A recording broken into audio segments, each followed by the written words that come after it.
গল্প ছবি ইউটিউব চ্যানেলে আপনাদের স্বাগতম। ধারাবাহিকভাবে আমরা পড়ছিলাম আব্দুল্লাহ ইবনে মাহমুদের ইহুদি জাতির ইতিহাস। আজকের পর্ব মিশরের রাজপ্রাসাদ থেকে সিনাই পর্বত। অডিও বুকটি ভালো লাগলে সাবস্ক্রাইব করবেন এবং বন্ধুদের সাথে শেয়ার করবেন। ধন্যবাদ। প্রাচীন মিশর, খ্রিস্টের জন্মের 1393 বছর আগের কথা। পুরো মিশরে যত ইসরায়েলি ছিল তারা তখন ফারাওয়ের দাস। ইসরায়েলিদের প্রতি ফারাওয়ের নিষ্ঠুরতা ছিল চরম পর্যায়ে। 1 বছর অন্তর অন্তর সকল নবজাতক হিব্রু পুত্র শিশুকে হত্যা করার আদেশ ছিল। আসলে প্রতি বছরই মেরে ফেলবার নির্দেশ ছিল, কিন্তু এতে দাসের সংখ্যা বেশি মাত্রায় কমে যেতে পারে ভেবে সভাসদদের পরামর্শে সেটি 1 বছর বাদে বাদে করা হয়। এরকম সময়ে ইসরায়েলের 12 গোত্রের মাঝে লেবীয় গোত্রের ইমরানের পরিবারে জন্ম নেন মুসা আলাইহি ওয়াসাল্লাম। তার মায়ের নাম ইবনে কাসির আল বিদায়া গ্রন্থ অনুযায়ী আয়া রেখা কিংবা ইউকাবাদ, তবে তাওরাতের হিব্রুতে তার নাম ইউহেবেদ। আর বাবা ইমরানের নাম হিব্রুতে আমরাম।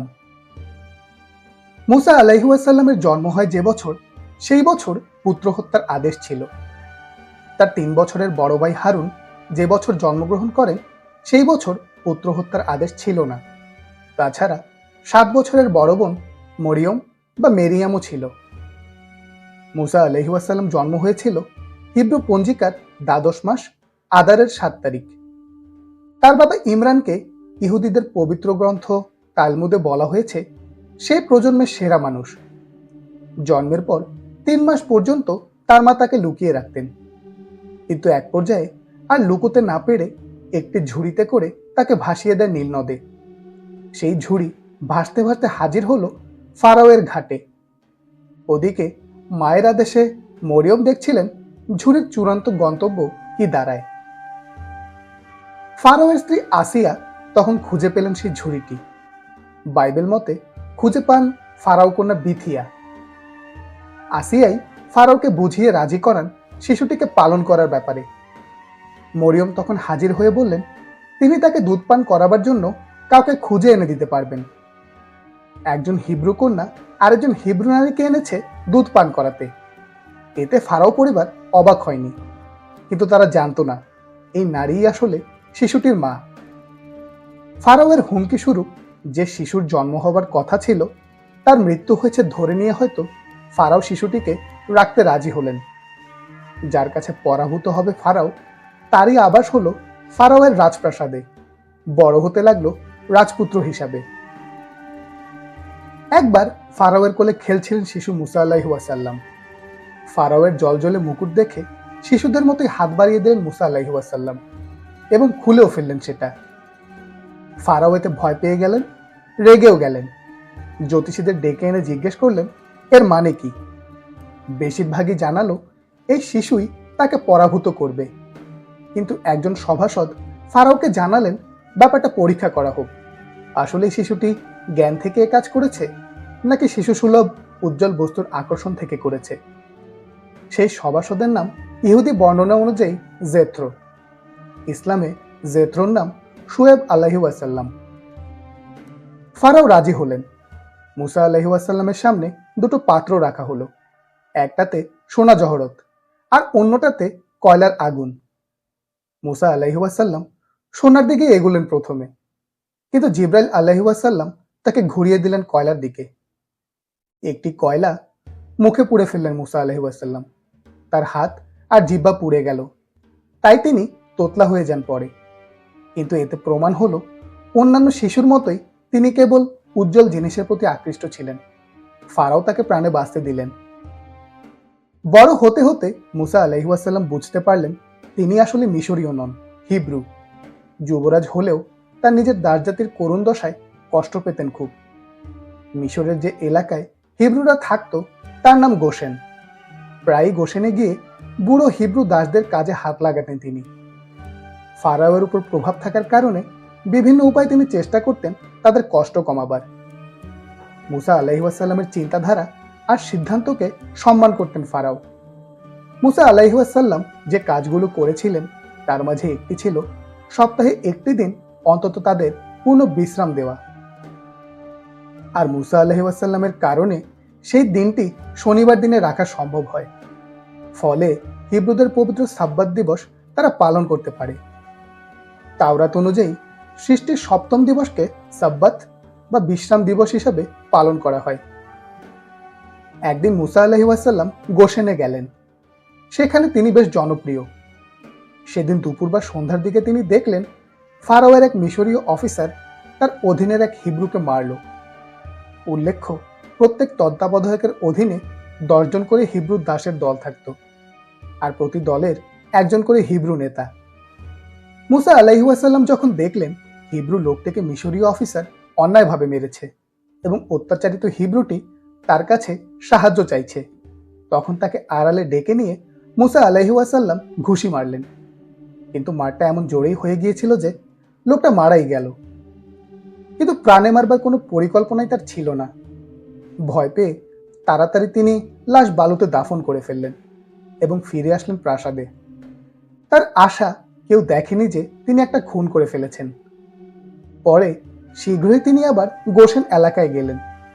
এবার দেখলেন দুজন হিব্রু একে অন্যের সাথে ঝগড়া করছে। ঘটনাক্রমে আগের দিনের একই ব্যক্তি একজন ছিল, এবারও সে সাহায্য চাইল। তিনি এগিয়ে গিয়ে একজনকে বললেন স্বজাতির সাথে মারামারি না করতে। তখন লোকটি বলল, আমাদের উপর প্রভাব খাটাতে কে বলেছে আপনাকে? আমাদেরও খুন করতে চান, যেভাবে ওই মিশরীয় লোকটিকে করেছিলেন? পবিত্র কুরআনে সূরা কাসাসে ঘটনার বর্ণনা পাওয়া যায়। মুসা আলাইহিস সালাম কষ্ট পেলেন। যার জন্য চুরি করি সেই বলে চোর। কিন্তু তার ভয়টা আরো বেড়ে গেল। এর মানে তিনি যে খুন করেছেন সেটা মানুষ দেখেছে।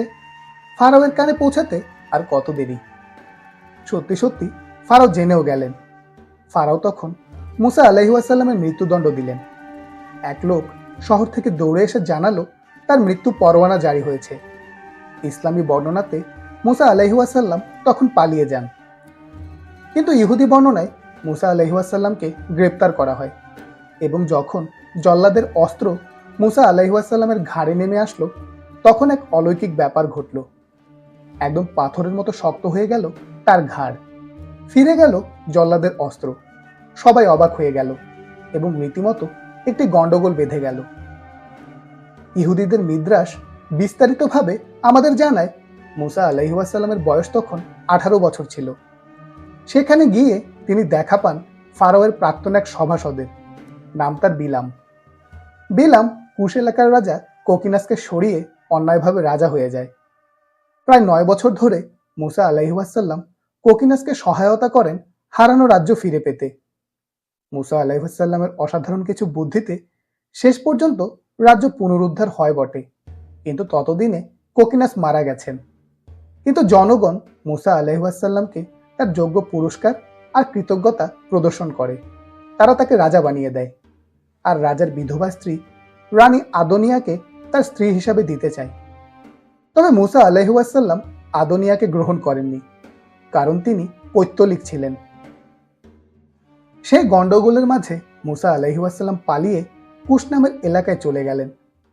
কুশ এলাকা আসলে নূহ আলাইহিস সালামের পুত্র কুশের নামে। উল্লেখ্য, কুশের পুত্র ছিল নমরুদ। মুসা আলাইহিস সালাম রাজত্ব করতে লাগলেন বটে, কিন্তু রানী আদোনিয়ার মনে তখন ক্রোধের আগুন। তিনি নিজের ছেলে মুনচানকে রাজা করবার জন্য জনগণকে উত্তেজিত করতে লাগলেন। তবে জনগণ রাজি হয়নি। মুসা আলাইহিস সালাম বুঝলেন আসলে তার রাজা হওয়া এখানে ঠিক হচ্ছে না। তিনি সসম্মানে রাজত্ব ত্যাগ করলেন। প্রজারা তাকে বিদায় জানালো খুবই সম্মানের সাথে। অন্য এক বর্ণনায় দেখা যায় কোকিনাসের এক কন্যা মুসা আলাইহিস সালামকে ভালোবাসতেন, কিন্তু একই কারণে মুসা আলাইহিস সালাম গ্রহণ করেননি। এমনকি এক উপকথায় পাওয়া যায় মুসা আলাইহিস সালাম এক অলৌকিক আংটি পরিয়ে দেন সেই রাজকন্যাকে, যেন তিনি মুসা আলাইহিস সালামের প্রতি ভালোবাসা হারিয়ে ফেলেন। কুশ রাজ্য ত্যাগ করে মুসা আলাইহিস সালাম এসে পৌঁছালেন মাদিয়ান ভূমিতে। দীর্ঘ পথ তিনি শাক লতা পাতা ছাড়া কিছু খেতে পাননি। তার জুতো ছিঁড়ে যাওয়াতে বা না থাকাতে পায়ে ফোসকা পড়ে গিয়েছিল বলে বর্ণনা আছে। সেখানে এক গাছের ছায়ায় তিনি বসলেন। কাছে একটি কুয়া থেকে পানি তোলা হতো। কিন্তু ভারী পাথর না সরিয়ে সে কুয়ার মুখ খোলা যেত না। অন্যান্যরা পানি নেয়ার পর তলানির কিছু পানি গবাদি পশুকে খাওয়ানোর জন্য দুটো মেয়ে দাঁড়িয়ে থাকে, কিন্তু সেদিন তাদেরকে দেখে মুসা আলাইহিস সালাম নিজেই এগিয়ে গিয়ে পাথর সরিয়ে দেন, আর মেয়ে দুটো উপর থেকেই পানি নিতে পারল। এতে তারা দুজন মুগ্ধ হয়ে গেল। তাদের মাঝে একজন এসে বলল, আমাদের বাবা আপনাকে এই সাহায্যের পারিশ্রমিক দিতে চান, তাই ডাকছেন। মুসা আলাইহিস সালাম তাদের সাথে গেলেন। তখন তার সাথে দেখা হলো তাদের পিতা শোয়েব আলাইহিস সালামের সাথে। শোয়েব আলাইহিস সালাম ছিলেন মাদিয়ানের নবী এবং একজন আরব।